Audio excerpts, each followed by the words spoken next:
You are viewing Biblical Preaching 1 Class Practicum in Philippine Bible Methodist Shepherds College Incorporated. Let's welcome Jonathan Opiasa.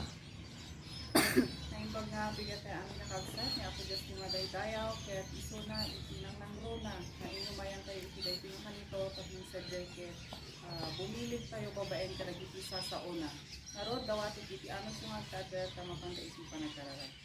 Amami nga na imbag, agyaman kanikan ka iti opportunity na ang paano iti tumugang sa kadakang, pag ng sadjay ka't makangeg, manen karagitisa sa on. Pag noon, at iti nabilig kami na anak ko ako dito. Kat apo, sika kuma itinanaro na mapadayawan, kaya nang nangro na makita at dahil dito mong ganyan sa kada kami, nang nangro na ako, kada isa sa unang na isawa, kaya sika kuma ako, tumulong kanya, kapag may sa jacket, iti grasyam, iti loyang, iti presence mo ako, ito kuma, iti agsay, iti tumong ganyan sa kada kami.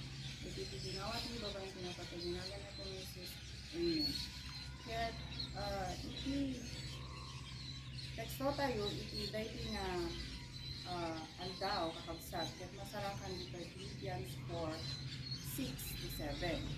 Ket ta sakbay or bago tayo nga mapan iti teksto ta iti topic tayo ket adda iti damag damag ko kada kayo nga why not damagan tayo iti bagi tayo no anya ba uno anya iti aramiden tayo tapnon makabirok tayo iti peace ken makabirok tayo dagay trust nga kaya tayo nga maadda iti biag tayo ket ta adda tayo dito tapnon i-reflect tayo dagay to reflect the profound peace that can only be found through prayers and trust in God. Iti teksto tayo ko na don't worry about anything. Instead, pray about everything. Tell God what you need and thank Him for all He has done. Then you will experience God's peace which exceeds anything we can understand. His peace and will guard your hearts and minds as you live in Christ Jesus. So, iti dahito nga lubong or na ginagalawan natin that ado iti pagsubok ng problema.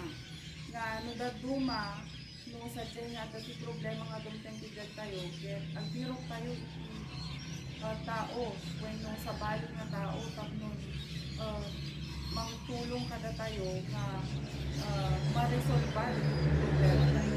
Nagkaroon tayo iti puso tayo ken kapan panunutan tayo tapos na i-release tayo dahil burden iti biyag tayo ket agtirok tayo iti sa bali nga tao tapos dahil nga burden ket matukaw ngayon napanunot tayo kadi nga agda iti maysa na solution tapos dahil nga burden nga mariri na tayo may agkaroon iti peace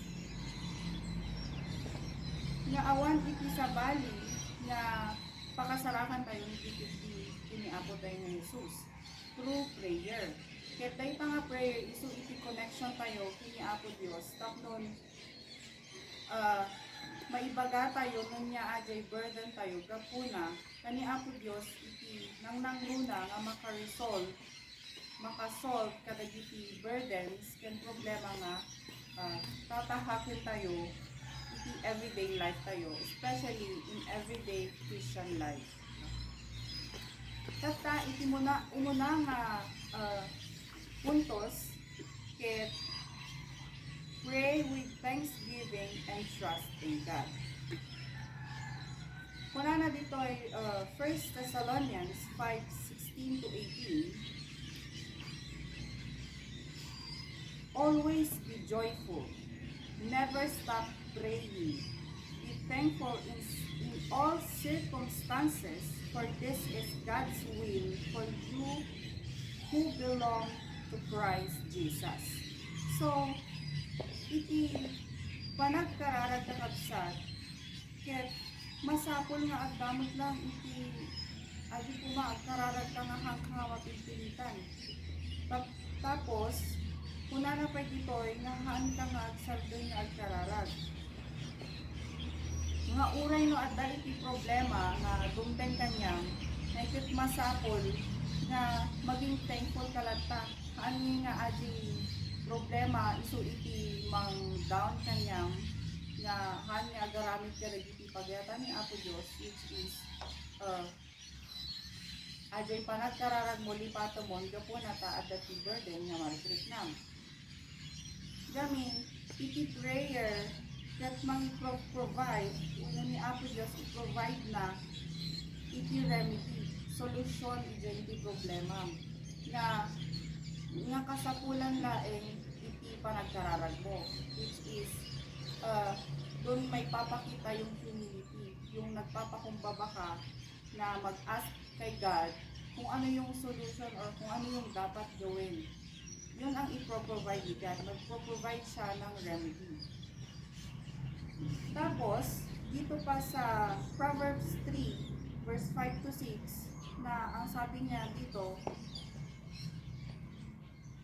trust in the Lord with all your heart. Do not depend on your own understanding. Seek His will in all you do, and He will show you which path to take. So, no, dumteng iti problema, ket masapol tayo iti solusyon. Tani Apo Diyos, masapol laeng nga, no, aditiwala tayo kenkwana, ket kenkwana laeng, hantay nga agtitiwala iti bagbagi tayo, nga no, dati problema nga iket, kunam, hayap tayo ito ita nalaingak. Haan nga mabalik tigas day. Ngamin, haan tayo nga kaya nga resolve pa iti banag na sinsi tayo lang. Masapol tayo ni Apo Diyos. Tapnon, adi nga problema, ket wino dagiti problema ang agizay, ket itiwala tayo ni Apo Diyos, sa iso na iti makaresolba dagiti nga problema. Ket haan laing nga basta nga ibaga nga ada iti problema ka Apo. Madikit din ipakita tayo jay full nga trust tayo kenkwana nga isuna iti makaresolba kadagiti problema. Ken maysa iti panagkararag ket haan maysa nga form iti panag-worship, which is ipakpakita ijay nga haan kalaeng nga agkarkararag ka puta dumawdawat ka. No di agkarkararag ka, tagyamyaman ka kini Apo Diyos, iti kinaimbag na kanyam. Nga all throughout the day, ngayon insalakan na ka, iti panagbiag mo, ito yung nyaman nga aramidam. Nga, uray no ada iti problema, ket panunutem, wino padayawang lata ni Apo Diyos, gapo na ta, haan ka nga mapanidi nga situation without Him. Nga, babaen ken kuana, haan mo nga masolve dayjay without Jesus, without God. Ket, adjay ti patunay nga iti panagkararaglaeng ket haan laeng nga iti panagdawat no dikiti may isang form iti panagdayaw kini Apo Dios. Ket iti aramiden tayo met kas anak ti Dios, ket masapol nga managkarkararag tayo. Iti inyaman nga aramiden tayo. Gamen, imagine tayo nga si tayo ket agbagbagkat iti nadagsen nga timba nga puros nagdadakkel nga bato. Diba? No agbagbagkat ket tinadagsen or pagkatong adi nga nadagsen ket kasla nagmarigatan ka nga magna pinaparta. Ket masapol mo iti tulong. Tata, no kasjay nga madagdagsenan ka, mabalin mo nga damagan or i-ask dadi kaduang matulungan na kang magbagkat tapnon haan ka nga marigatan nga mangibagkat dadjay nga timbangan na gaguti bato na. Kasi lang iti pamati tayo habsat nga no si tayo ket nakadependar tayo ti bagbagi tayo nga which is si tayo haan tayo nga kaya kitantalahan nga ma-resolve iti problema. But with faith, kini Apo Dios, ken dajay tiwala tayo kini Apo Dios nga dajay burden na, ket burden tayo, ket makipagpagkat iso na tapnonhan tayo nga marigatan through prayer. Ket ngarod, iti arami din tayo, masapol nga bago tayo nga agsit iti sabali nga tao, unahin tayo kung mga agsit kuno ikararag ni Apo Dios na niya iti masapol tayo nga arami din. Nga in everything we do, or no agkararag tayo kumahan na nga puro si dawat, hindi iti agkararag tayo gapuna ta nagimbag ni Apo Dios itibiyag tayo. Kararag tayo gapuna ta pagpadayawan tayo ni Apo Dios itibiyag tayo. Kaya't ajay iti may ay umuna nga puntos, which is pray with thanksgiving and trust in God. May kadwa, with prayer brings God peace. Wala na dito ay Isaiah 26 verse 3. You will keep in perfect peace all who trust in you, all whose thoughts are fixed in you.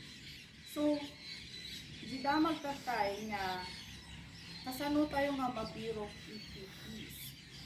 How do we find peace? Tatta, bagbagana dito nga ti peace kat masarakan kini Apo Dios. I-remind na tayo nga through prayer, iso iti manguli, ijay ayan iti peace. Gapuna taaji Gapuna tanong nagkararag ka, tas adi burden mo ibagang kini Apo Dios, malaganan ka. Kung magkaroon ka ital na iti puso, gapuna taam mo nga adda iti pumutulong kanyang nga awan niya sa bali na pumutulong kanyang iti kini Apo Dios. When we turn to God in prayer, we acknowledge His control in our lives. So, i-acknowledge tayo ni Apo Dios, ibiyag tayo no sadyay nga agkarkararag tayo kumpana nga ipagpakita tayo nga ni Apo Dios hindi makikontrol hindi kinabiyag tayo na sa uwi kaan tayo kumanga maging problematic iti banbanag po na taamo tayo nga ni Apo Dios kinadahan niya. As we communicate with God, His peace replaces our fears and anxieties.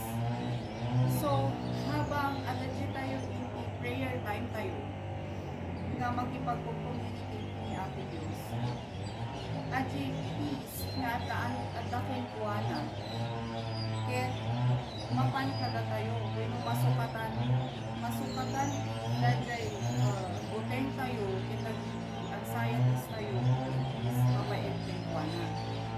Dami, kung adda tayo kaya kuwana, in everything we do, get makarina tayo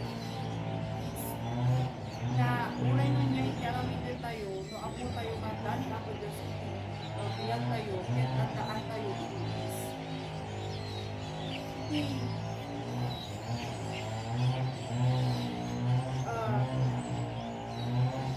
may isa nga illustration nga mapagpanunod ko to ket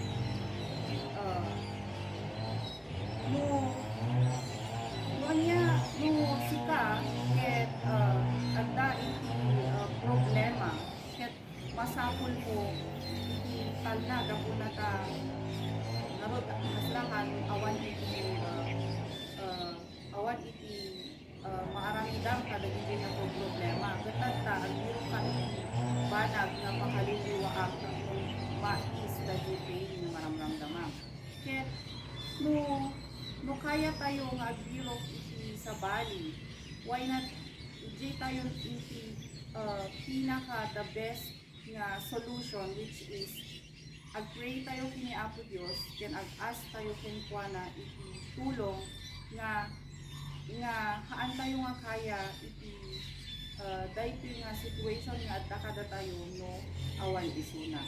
Ket iti perfect application na lang ito ket masapon nga agpakubabatay kini Apo Dios, babaen iti panagkarkararag, ken no kayat tayo iti biyag tayo, ket masapol nga agtiwala tayo ken kuana nga si bubuo. Haan nga adi nagpray ka lang yan, ag-doubt ka pa nga adi prayer mo bakit utod ni Apo Dios. Haan ko mga kasigay, no dikit si bubuo ko ajay, trust tayo kini Apo Dios. So nga, iti biyag tayo kabsat, no si tayo, ket marigigatan iti panagbiag tayo, ket i-feeling tayo nga ikit kasla awan iti peace of mind tayo, nga kasla kanain latan nga nagalit problema tayo iti biyag, nga tudad duma awan pa iti tiwala tayo iti kakayahan ni Apo Dios. Han ko mga kasgay, medikit di no sadyay nga ata iti problema nga dumteng, ngayon agamas ka, tapos agpray ka ni Apo Dios nga gapuna ta ti prayer so iti antidote para kada tayo nga Kristiyano nga masarakan tayo iti peace ken kuana. Ken tapno ma-experience tayo iti peace, masapol tayo ni Apo Dios. In every nga kuna tayo pray without ceasing. Na in everything we do or bago natin gawin para ma-ease yung problem natin is kailangan natin si Jesus Christ para ma-experience natin yung peace sa ating buhay. Tapos, i-pet tayo na jay anyaman nga burden or worries kenkwana nga i-allow tayo nga na jay peace nga ataking kwana is iti manggwardya dagiti puso tayo ken panunod tayo nga nakafocus laeng iti pagayatan nga ibibiyag tayo. Ken masapol nga panunutan tayo nga usadyay nga iti problema nga dumteng itibiyag tayo. Ket kaantay magmaymaysa ni Apo Dios nga tumulong ken makikaadda kada tayo. Lalo no sadyay nga kuna tayo nga kasla awan man lang iti katulungak iti biyag iti daytoy nga problema. Han ko mga kasay no iti panunutan tayo nga adda ni Apo Dios nga tumulong ken makikaadda iti kanyaman nga problema nga dumteng iti biyag tayo. Ket ajay isa sa ni Apo Dios iti daytoy nga aldaw nga isu iti mang-remind kada tayo nga through prayer masarakan tayo iti liwliwa peace ket masapol ken through prayer ket isu iti mangipapaay kada tayo iti solution when ni Apo Dios mismo iti mangpapaay kada tayo iti solution kadagiti yaman nga problema tayo through prayer ket nagaydaw ni Apo Dios dali iti Jesus.